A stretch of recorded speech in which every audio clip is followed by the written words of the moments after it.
வாத்தியார் வைத்தியலிங்கத்திடம் படித்த மாணவர்கள் கிராமத்தை விட்டு வெளியேறி வெகு காலமாகிவிட்டிருந்தது. பட்டணத்து விலைவாசிகளின் சுமையை தாங்காது ஓய்வு பெற்றுக்கொண்ட ஆபீசர்களும் சிங்கப்பூர் தமிழர் சிலரும் வந்து குடியேறியதனால் அந்த கிராமத்திற்கு புதுமுகம் ஏற்பட்டிருந்தது. வைத்தியலிங்கத்தை அறிந்தவர்களின் எண்ணிக்கை அங்கே மிகவும் குறைவு. அப்படியிருந்தும் தெரிந்தவர் வீட்டு வாசலிலும் திண்ணைகளிலும் நடையிலும் ஏகப்பட்ட கூட்டம். வைத்தியலிங்கத்திற்கு பிரிவுக்கு அனுதாபம் தெரிவிக்க வந்தவர்கள் இல்லை. விடுதலையாகி வந்திருக்கும் அவளை இந்த சாக்கில் பார்த்துவிட வேண்டும் என்ற ஆவல். ரொம்ப அழகாக இருப்பாள் என்றார்களே, இன்னும் அப்படியே இருக்கிறாளா? படித்தவளாமே, எப்படி மனம் வந்து ஒரு கொலை செய்ய முடிந்தது? இந்த கேள்விகளுக்கு விடை தேடி கொண்டு வந்தவர்கள் கூட்டம்தான் வீடு கொள்ளாது வழிந்தது. நடையிலும் கூடத்திலும் முற்றத்திற்குள்ளும் வந்து நின்ற பெண்கள் தன்னை காட்சி சாலை பொருளை பார்ப்பதை சௌதாமணி உணர்ந்தாள். தாத்தாவின் தலைமாட்டில் தரையில் கால்களை குத்திட்டு கொண்டு தலையை கவிழ்த்தபடி உட்கார்ந்திருந்தாள். சாவை கண்டு சிறிதும் அசைத்து கொடுக்காம பொட்டு தண்ணீர் கூட சிந்தாமல் கல்லாக உட்கார்ந்திருந்தவர்களை வந்தவர்கள் வினோதமாக பார்த்தனர். அழ முடியாத ஒரு பெரும் வேதனையில் அவள் உள்ளூர குமரி கொண்டிருந்தது அவர்களுக்கு எங்கே தெரிய போகிறது? சிறைச்சாலைக்கு வந்து அவளை சந்தித்த போதெல்லாம் தாத்தா மனம் விட்டு பேசவே இல்லை. அவர் என்னத்தையோ மறைக்கிறார் என்றவரை அவளுக்குள் ஒரு அழுத்தமான ஊகம். கிழவருக்கும் பேத்தி மீது ஆழமான அன்பில் இருந்தது. ஆனாலும் ஒரு பிடிவாதமும் கூட இருந்தது. பூடகமாகவே பேசினார். வெளிவந்த பிறகு யோசிச்சு ஒரு முடிவு எடுக்கணுமா? நீ அவசரப்படாதே, பிறகு ஏடா உடமாயிட்டா வருத்தப்படுவ. 6 மாத காலமாக அவள் நாட்களை, மணிகளை, வினாடிகளை எண்ணிக்கொண்டிருந்தாள். நேரடியாக தாத்தாவிடம் தெரிந்து கொண்டு விட வேண்டும் என்ற ஆவலில் துடித்து கொண்டிருந்தாள். ஆனால் அவளிடம் பேச பொழுதில்லாது அவள் கேட்டு தெரிந்து கொள்ள வேண்டிய சங்கதியை சொல்லவும் இல்லாமல் அவளை கண்ட மாத்திரத்தில் பொட்டென்று உயிரை விட்டு விட்டார். தம்முள்ளே அந்த சங்கதியை அடக்கி கொண்டு அவர் போய்விட்டாரே. இப்பொழுது அவள் யாரிடம் போய் கேட்பாள்? எங்கே சென்று தேடுவாள்? எத்தனை காலம் தேடிக்கொண்டிருப்பாள்? கண்களில் ஒருவித ஏளனமும் உதட்டில் கேலி புன்னகையும் கடுமையான முகமுமாக நின்ற அந்த பெண்கள் தங்களுடன் அந்த கிராமத்தில் வாழ அவளை அனுமதிப்பார்களா? ஒதுக்கி வைத்து தனிமையில் அவளை தவிக்க விட்டால் ஆயுள் தண்டனையை விட அது மிகவும் பயங்கரமாக இருக்குமே. உதவறத்துக்கு நீங்க வரல, வேடிக்கை பார்க்க வந்திருக்கீங்க. நீங்க எல்லாம் மனுஷங்க தானா? உதடு வரை வந்துவிட்ட வார்த்தைகளை அடக்கி கொண்டாள். தாத்தா உயிருடன் இருக்கையில் அவருக்கு அவமானத்தையும் துயரத்தையும் தான் அவள் தேடி தந்திருந்தாள். ஊராருடன் பகைத்து கொள்வதில் பயன் ஏதுமில்லை. தாத்தாவின் உடலாவது தகுந்த முறையில் கண்ணியமாக மரியாதையுடன் தனது இறுதி பயணத்தை தொடங்கட்டும். அதுவரை பொறுமையாக இருப்பதுதான் மேல். கோபம், துயரம், அவமானம் என்று புரண்டு எழுந்த உணர்வுகளை அடக்கி கொண்டு தலை குனிந்தபடி உட்கார்ந்திருந்தாள். வைத்தியலிங்கத்தின் இறுதி காரியங்கள் எல்லாம் ஒரு வழியாக நடந்தேறிவிட்டன. தம்பி என்று சொல்லி கொண்டு வந்த நின்ற ரிஷியை ஊரார் நம்பிவிட்டிருந்தனர். அதோ நிற்கிறானே, அவன்தான் கிழவனின் பேரன். பட்டணத்திலே வசதியா இருக்கான் போலிருக்கு. பாரு, கார் கூட வச்சிருக்கானே, யாரோ சொன்னது அவளுக்கும் கேட்டது. அந்த ஊரார் கண்களிலே பேரனாகிவிட்ட ரிஷி உண்மையிலேயே பேரனாகிவிட்டவன் போல நெருப்பு சட்டியுடன் மிகவும் துணிவாக புறப்பட்டு தெருவில் இறங்கிவிட்டிருந்தான்.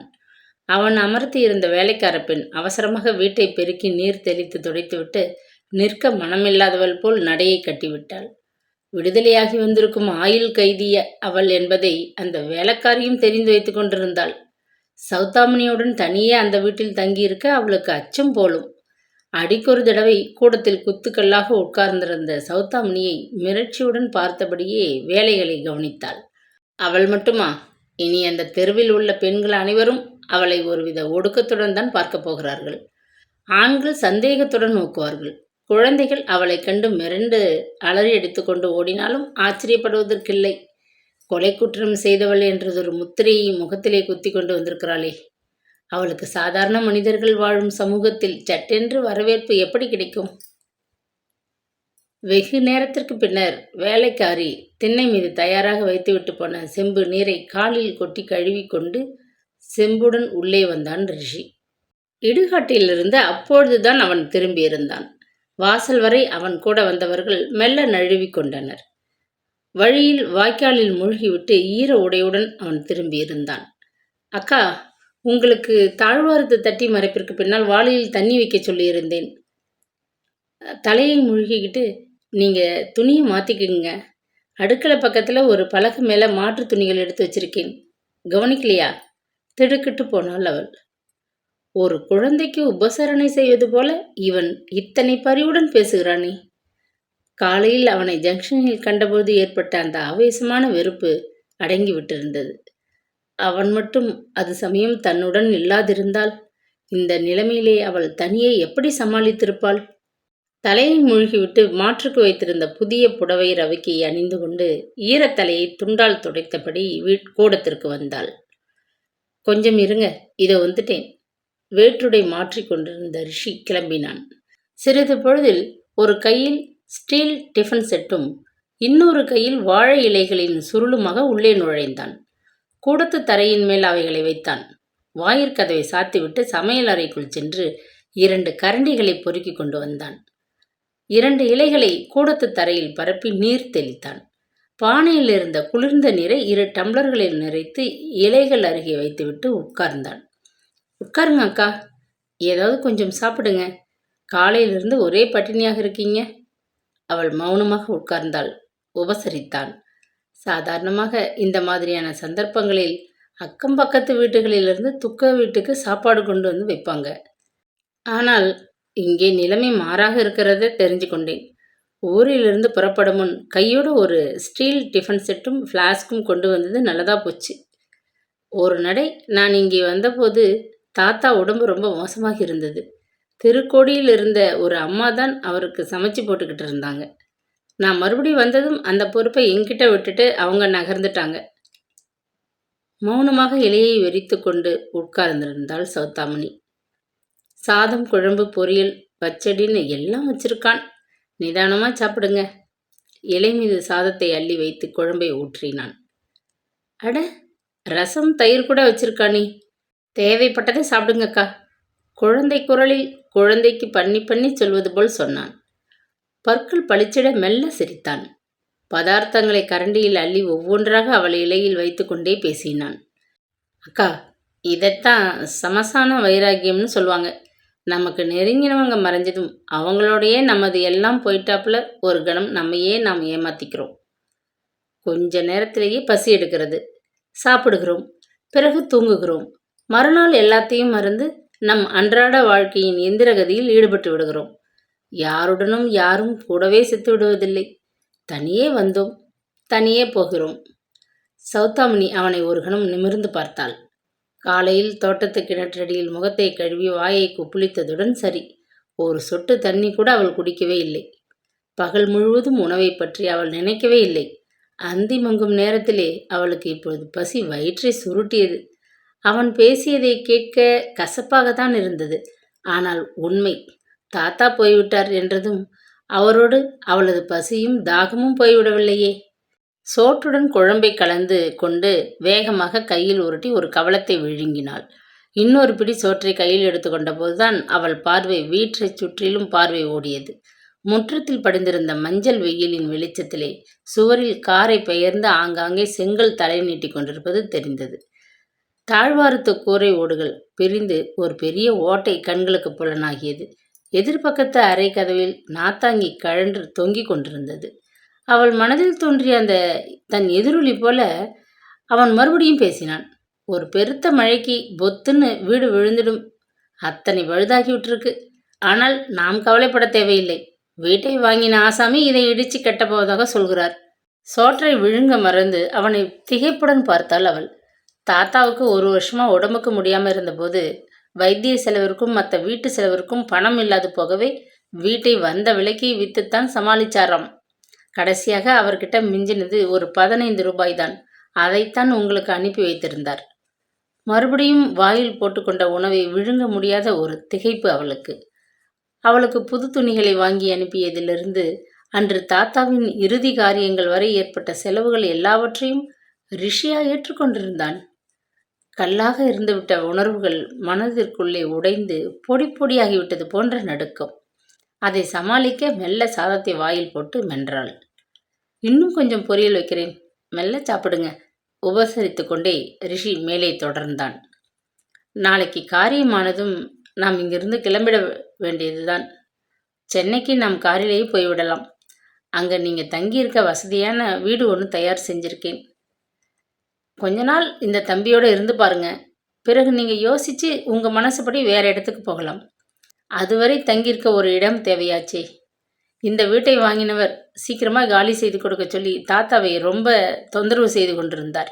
இப்போ உங்களையும் ரொம்ப நிர்பந்திப்பார். தேவையில்லை. நாளைக்கு நான் உன்னோடவே பட்டணத்துக்கு கிளம்புறேன். சோற்றை பிசைந்தபடியே அவள் ரிஷியை நிமிர்ந்து மௌனமாய் பார்த்தாள். தாத்தா போயிட்டாருன்னு நீங்கள் மனசு சங்கடப்படக்கூடாது. அவருக்கு வயசாயிட்டது. மேலும் வியாதிகள் வேறு. தாத்தா இருந்ததை பற்றி நான் வருத்தப்படலை. எனக்கு சிறையிலிருந்து விடுதலை. அவருக்கு துயர வாழ்க்கையிலிருந்து பெரும் விடுதலை. தம்பி உறவோடு இங்கே வந்து என்கிட்ட பாசமும் பரிவுமாக பழகிறியே, இத்தனையும் உண்மையாக இருக்கக்கூடாதான்னு ஒரு நிமிஷம் நினைச்சு பார்க்குறேன். ரிஷி அதிர்ந்து போனான். என்ன சொல்றாங்க இந்த அம்மா? வாழ்க்கையில் உண்மையான பரிவுடன் என்னை அணுகினவர் என் தாத்தா ஒருத்தர்தான். மற்றபடி நான் ஏமாற்றங்களைத்தான் அதிகம் சந்திச்சவர். தொடர்ந்து அவைகளை சந்திக்க மனதில் தெம்பு இருக்கான்னு சுய சோதனை செய்துக்கிறேன். பரவாயில்லை. நாளைக்கு நான் உன்னோடையே வரேன். நீ காட்டும் இடத்திலே தங்குறேன். தம்பி சாப்பிடு. நீ கூட காலையிலிருந்து பட்டினியாகத்தானே இருக்க.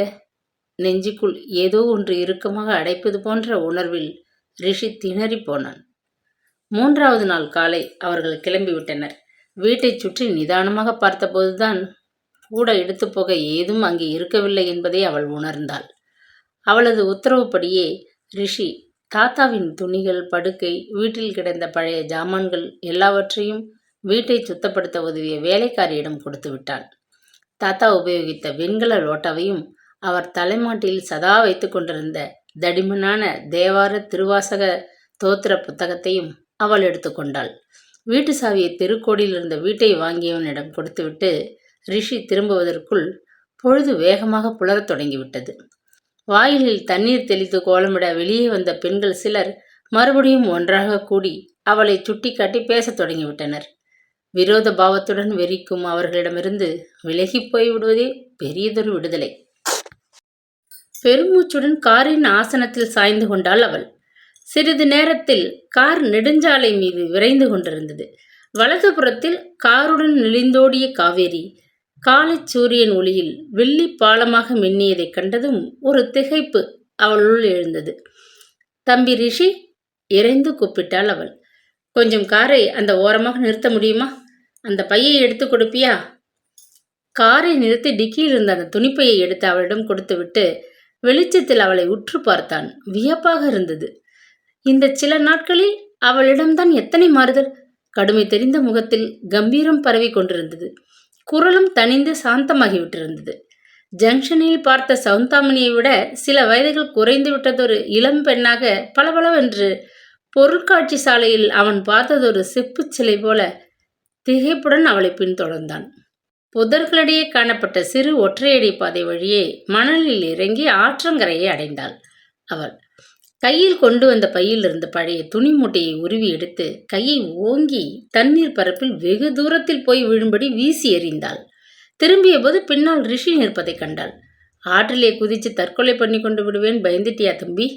எனக்கு சாக இப்பொழுது நேரமில்லை. கட்டாயமாக நான் வாழ்ந்தாக வேணும். சொல்லிக்கொண்டே மெல்ல நடந்து வந்து காருக்குள் ஏறிக்கொண்டாள். சிறைக்கு வந்தபோது நான் உடுத்தி கொண்டிருந்த துணிகளை திரும்ப நான் பார்க்கவில்லை. அந்த நினைவுகளை நான் அடியோடு மறக்க ஆசைப்படுறேன். சிலவற்றை மறக்காதிருக்க விரும்புகிறேன். தாத்தாவை மறக்காம இருக்கத்தான் வெண்கல லோட்டாவையும் தோத்திர புத்தகத்தையும் கூட எடுத்துக்கொண்டு வந்தீர்களா? நான் ஆரம்பத்தில் நினைச்சது தப்பு. உங்க மனசு அப்படி ஒன்றும் கடினமான கல் இல்லை. புன்னகைத்தபடி ரிஷி வண்டியை மேலே ஓட்டி கொண்டு போனான். வழியில் அவள் தனக்கு சாப்பாடு எதுவும் தேவையில்லை என்று மறுத்துவிட்டு பிடிவாதமாக கண்களை மூடிக்கொண்டு விட்டாள். அவர்கள் சென்னையை அடைவதற்குள் பொழுது அமரத் தொடங்கிவிட்டது. அடையாறு சாலையில் துரிதமாக வந்த காரின் ஓட்டம் தணிந்து திரும்பி வேலையால் திறந்து வைத்திருந்த கேட்டின் வழியே நடைபாதை மீது தாவி தோட்டத்தின் பசுமை நடுவே ஒளிந்து கொண்டிருந்த ஒரு சிறு வீட்டின் முன்னால் நின்றது. அவளால் நம்ப முடியவில்லை. சிறையிலிருந்து விடுதலையாகி வந்தவளுக்கு தங்க இப்படி ஒரு அழகான வீடா? இறங்கி உள்ளே சென்றாள். இது கட்டாயம் ரிஷியினுடைய வீடாக இருக்கவே முடியாது. வாடகைக்கு எடுத்திருக்க வேண்டும். அத்தனை வாடகை கொடுக்கும் அளவுக்கு இவன் சம்பாதிக்கிறானா? முன்பின் தெரியாதவள் மேல் இத்தனை பணம் செலவழிக்க அவனுக்கு பைத்தியமா என்ன? எதையோ எதிர்பார்த்துத்தான் இந்த ஏற்பாடுகள் இறங்கியிருக்கிறான். வேதனையும் வெறுப்புமாக சுற்றிலும் கவனித்தாள். அக்கா, ரொம்ப களைப்பாக இருக்கீங்க. அதுதான் உங்கள் அறை. அதுக்குள்ளேயே குளியல் அறையும் அடங்கியிருக்கு. ஹீட்டரை போட்டால் 10 நிமிஷத்தில் வெந்நீர் கிடைக்கும். வேண்டாம் தம்பி, பல வருஷங்கள் பச்சை தண்ணியை மட்டுமே பார்த்த உடம்பு. அதுக்கு இப்போ திடீர்னு சுகம் தேவையா? ரிஷி பதிலளிக்க முடியாது வறட்சியாக முறுவலித்தான். இருட்டி போச்சு. இனிமேல சமைக்கிறதுன்னா சிரமமா இருக்கும். அதனால ஹோட்டல்ல இருந்து சாப்பாடு எடுத்து வர ஏற்பாடு பண்றேன். எனக்கு பசி இல்லை. ஒரு வாய் தண்ணி குடிச்சிட்டு படுத்தா போதும் போல இருக்கு, சொல்லிவிட்டு சட்டென்று அவன் காட்டிய அறைக்குள் நுழைந்தாள். மறுபடியும் ஒரு பிரமிப்பு. அது விஸ்தானமானதொரு படுக்கை அறை. நடுவில் சுவரை ஒட்டியபடி ஒரு பெரிய கட்டில். அதன் மேல் பஞ்சு மெத்தை. தலைக்கு மேல் மின்விசிறி. ஜன்னலை மறைத்து நேர்த்தியான திரைகள். குளியல் அறைக்குள் நுழைந்தாள். கையோடு கொண்டு வந்த மாற்று துணிகளை கம்பியில் போட்டுவிட்டு குழாயை திறந்து பச்சை தண்ணீரில் உடம்பும் மனமும் குளிர தலைமூழ்கினாள். கடினமான சிமெண்ட் திண்ணை மீது படுத்து கிடந்த உடலுக்கு மெத்தென்றதொரு படுக்கை, சுத்தமான விரிப்பு. விளக்கை அணைத்துவிட்டு படுக்கை மீது தொப்பென்று விழுந்தாள். அறைக்குள் கவிழ்ந்து நின்ற இருளில் வெகு நேரம் அவள் என்னவோ கேள்விகளுக்கு தானே சிந்தித்து விடை தேடிக் கொண்டிருந்தாள். பின்னர் அயற்சியினால் உறங்கி போனாள். மறுநாள் காலை பல் துலக்கி முகம் கழுவி முடித்துக்கொண்டு திறந்து கிடந்த சமையல் அறைக்குள் வந்தாள். ரிஷி கேஸ் அடுப்பை மூட்டி பாலை காய்ச்சி கொண்டிருந்தான். நேற்று பூரா ஒன்றும் சாப்பிடலையாக்கா, அதனால முதல்ல கொஞ்சம் காஃபி கலந்து கொடுக்குறேன், அதையாவது சாப்பிடுங்கோ என்றான் புன்னகையுடன். ஏதாவது வேலை கிடைச்சி எனக்கு தனியே வாழ வசதி வர்ற வரை நான் இங்கே உன்னோடு தங்க சம்மதிக்கிறேன். ஆனால் ஒரு நிபந்தனை. காலையில் விழித்து கொண்டதும் இதை பற்றி பேசி முடிவு செய்யணும்னு தோணுச்சு. சொல்லுங்க அக்கா, கேட்குறேன். ரிஷி மெல்ல சிரித்தான். இந்த வீட்டில் ஒரு வேலைக்காரியாகத்தான் நான் தங்க விரும்புகிறேன். உங்களையும் என்னையும் தவிர இங்கே யாரும் கிடையாதே. யாருக்கு வேலை செய்ய போறீங்க அக்கா? உனக்குத்தான். வேலைக்காரியாக இருந்து இந்த வீட்டை கவனித்து கொண்டு சமைச்சு போட போகிறேன். அதுக்கு பதில் எனக்கு வேற வேலை கிடைக்கும் வரை இங்கே இருக்க அனுமதித்தால் போதும். இந்த வீடு, இந்த கார், என் மேல் செலவழிக்கும் பணம், இதெல்லாம் உன்னுடையதில்லைன்னு எனக்கு தெரியும். ஆனால் ஏன் எதுக்குன்னு நான் கேட்க மாட்டேன். நீயும் என்னுடைய விஷயத்தில் தலையிடாமல் கொஞ்சம் ஒதுங்கி இருக்கணும். ஓகே, ஒப்புக்கிறேன். அப்போ கொஞ்சம் காஃபி கலக்கட்டுமா? சாப்பிட்டீர்களா? ரிஷி மறுபடியும் மெல்ல சிரித்தான். நான் முன்னால் சொன்னபடி இந்த நிமிஷமே இப்பவே வேலைக்கு அமர்ந்துட்டேன். அதனால கொஞ்சம் நீ நகர்ந்து நில்லு, நான் காஃபியை கலக்கிறேன். சமையல் மேடை அருகே நெருங்கி நின்று கொண்டாள் அவள். காஃபி ஜோரா இருக்கு, நீங்களும் சாப்பிடுங்கள். டம்ளரில் உறிஞ்சியபடி அவளை பார்த்தான். வேங்கைப்பட்டியிலே கூட பல் விளக்க சாம்பல் கிடைச்சது. சிறையில் உமிக்கறி தான் கொடுப்பாங்க. இன்னைக்குத்தான் முதலாக பிரஷ் பேஸ்ட் இதுகளை உபயோகித்து பல் துளக்கினேன். அதை போல இன்றைக்குத்தான் முதலாக காஃபியையும் சாப்பிட போறேன். சிறையிலே காலை ஆகாரத்தோடு மோர் தான் கொடுப்பாங்க, தெரியுமா உனக்கு? காஃபி டம்ளரை பிடித்த அவள் விரல்கள் நடுங்குவதை கவனித்த ரிஷி மௌனமானான். இத்தனை பணத்தை என் மேல நீ எதுக்காகவோ செலவழிக்கிற. நான் வீணா செலவழிச்ச அந்த வருஷங்கள்ல இருந்து ஒரு வினாடியே நீ இந்த பணத்தால எனக்கு திரும்பி வாங்கி தர முடியுமா? யோசிச்சு பார். அது எப்படி முடியும்? காலத்தை காசு கொடுத்து யாராலும் வாங்க முடியாதே. ரிஷி சிரிக்க முயன்றான். கவனிக்க வேண்டிய வேலைகள் பல அவனுக்காக காத்திருந்தன. தோட்டத்தை கவனிக்கவும் நமக்கு உதவவும் இந்த வீட்டைச் சேர்ந்த வடிவேலுங்கிற வேலையால் இருக்கிறான். ஏதாவது கடையிலிருந்து வேணும்னா வாங்கி கொடுப்பான். சமையல் அறையில் சமைக்க எல்லாம் இருக்கு. ஐஸ் பெட்டியில் காய்கள் இருக்கு. நான் கொஞ்சம் டவுன் வரை போய்விட்டு பகல் சாப்பாட்டுக்கு வந்துடுறேன். ரிஷி புறப்பட்டு விட்டான். தனியாக விடப்பட்ட சௌதாமினி வீட்டைச் சுற்றிலும் முதலில் பார்வையிட்டாள். அலங்காரமான வசதியான அழகான வீடு அது. வாடகை கூட அதிகமாக தான் இருக்கும். எண்ணியபடி தோட்டத்திற்குள் வந்தாள். வீட்டை விட தோட்டம் மிகவும் அழகாக இருந்தது. வண்ண வண்ண போகன் விழாக்களையும் ரோஜா செடிகளையும் செழித்து வளர்ந்து நின்ற செங்கொன்றை மரங்களையும் வியப்புடன் பார்த்தபடி மெத்தென்ற புல்தரை மீது நடந்து வந்தபோது தோட்டக்காரன் ஹோஸ் பைப்பையும் பூவாளியையும் வைத்துவிட்டு எங்கேயோ போயிருப்பதை கவனித்தாள். சுவரோரமாக மண்டி கிடந்த மல்லிகை சரியாக கவனிக்கப்படாதது போல காய்ந்து விட்டிருந்தது. பூவாளியில் நீரை நிரப்பிக்கொண்டு அதன் அருகே வந்து மெல்ல வேரின் மீது நீரை வார்த்தபடி சிந்தித்து கொண்டே நின்றாள். அம்மா, உங்களுக்கு இந்த வேலை எதுக்கு? புகையில வாங்க கடைக்கு போயிருந்தேன். உங்க தம்பி பார்த்தா கோவிச்சுக்குவார். இப்படி கொடுங்கம்மா. தோட்டக்கார வடிவேலு பரபரப்புடன் வந்து வாளியை வாங்கி கொண்டான். இந்த தோட்டத்தின் அழகு ஒன்றுக்கே இந்த வீட்டுக்கு எத்தனை வாடகை கொடுத்தாலும் தகும் என்றபடி அவள் உள்ளே செல்ல திரும்பினாள். வாடகைக்கு இந்த வீட்டை எஜமா யாருக்குமே கொடுக்கறது இல்லையே. உங்கள் தம்பிக்கு கூட சும்மாத்தான் கொடுத்துருக்கார். தாத்தாவுக்கு ஏதாச்சும் ஆயிட்டா வேற இடம் பார்க்குற வரை அக்காவோட இங்கே தங்கிக்க உத்தரவு கொடுக்கணும்னு கேட்டார். எஜமான் சரின்னுட்டார். திகைப்புடன் திரும்பினாள் சௌதாமணி. உங்கள் எஜமானுக்கு ரொம்ப நல்ல மனது. அதனால்தான் அவர்கிட்ட அப்படி பணம் கொட்டி கிடக்கு.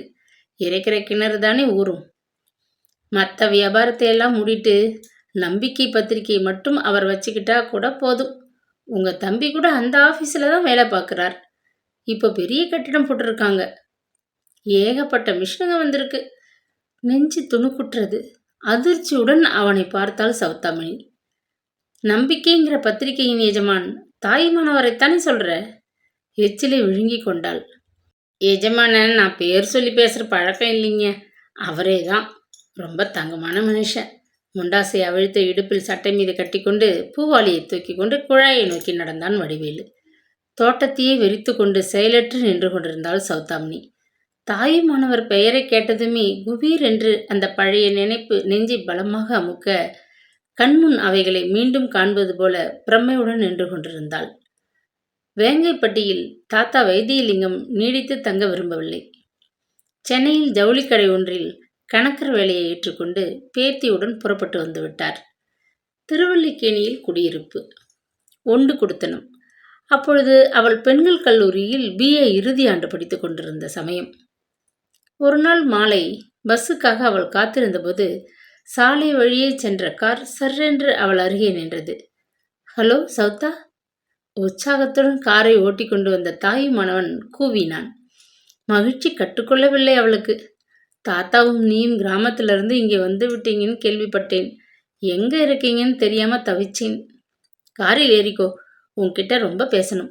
அவளுக்கும் அவனிடம் எவ்வளவோ பேச வேண்டுமென்ற ஆவல். துணிவுடன் ஏறி உட்கார்ந்தாள். வெகு தூரம் நெடுஞ்சாலையில் அவன் பேசிக்கொண்டே காரை ஓட்டி கொண்டு போனான். உன்னை என்னால் மறக்கவே முடியல சௌதா. உன் நினைவு என் இரத்தத்தில் ஊறி என் மூச்சோடு கலந்து கொண்டு விட்டது. உன்னை நான் ரொம்ப காதலிக்கிறேன். அது உனக்கு தெரியுமா? நானும் உங்களை இன்னமும் மறக்கவே இல்லை தாயு. அவள் துயரத்துடன் திணறினாள். நம்ம யாரும் பிரிக்க முடியாது சௌதா. நாளைக்கு மறுபடியும் உன்னை சந்திக்க விரும்புகிறேன். ரொம்ப பேசணும். மறுக்க மாட்டியே? கெஞ்சினான். அடுத்த நாளும் அதற்கடுத்த நாளும் சந்தித்தனர். அலையோடு விளையாடிவிட்டு அவள் திரும்பி வந்தபோது ஒரு நாள் கேமராவை கையில் வைத்துக்கொண்டு கொஞ்சம் சிரி ப்ளீஸ் கெஞ்சி ஃபோட்டோ எடுத்தான். அடுத்த நாள் சந்தித்த போது நீ ஃபோட்டோவில் ரொம்ப அழகாக வந்திருக்க தெரியுமா என்றான். காட்டுங்களேன் பார்க்கலாம். ஆசையாக இருக்கு துடிதுடித்தாள் அவள். வீட்டில் வச்சுட்டு வந்துட்டேன், நாளைக்கு எடுத்து வரேன் சமாதானப்படுத்தினான். இப்போவே பார்க்கணும் போல இருக்கு. என்னை உங்கள் வீட்டுக்கு கூட்டி கொண்டு போங்க. உங்கள் அப்பா கூட இப்போ உயிரோடு இல்லையே. இனிமேல் நமக்கு எதிர்ப்பு சொல்ல யார் இருக்கா? தினமும் நாம் சந்திக்கும் பொழுது சொல்லணும்னு நினைக்கிறேன். சொல்ல முடியாமல் தவிக்கிறேன். உன்னை வீட்டுக்கு கூட்டி கொண்டு போக முடியாது. அப்பா இறக்கும் முன்னே எனக்கு கல்யாணமாகிவிட்டது. இப்போ குழந்தை கூட ஒன்று இருக்கு. நெருப்பை வாரி நெஞ்சில் கொட்டி விட்டதை போன்ற அதிர்ச்சி, வேதனை. அவள் பேச முடியாது மௌனமாகினாள். காரை விட்டு வீட்டருகே இறங்கிய போது விடுக்கென்று திரும்பினாள். தாயு, உங்ககிட்ட நான் இதை எதிர்பார்க்கல. என்ன சொல்கிற சௌதா? உண்மையை உடனே சொல்லாமல் அடங்கி கிடந்த ஆசைகளை கிளற விட்டு ஏமாத்துவீங்கன்னு எதிர்பார்க்கவே இல்லை. நன்றி. இனி என்னை சந்திக்க முயற்சிக்காதீங்க. வீட்டிற்கு வந்து அன்று அவள் குமுறி குமுறி அழுத அழுகை, தொடர்ந்து அவனை எண்ணி உகுத்த கண்ணீர். அந்த தாயுமானவன் வீட்டிலா அவள் இப்பொழுது அடைக்கலம் எடுத்து கொண்டிருக்கிறாள்? ஏன்?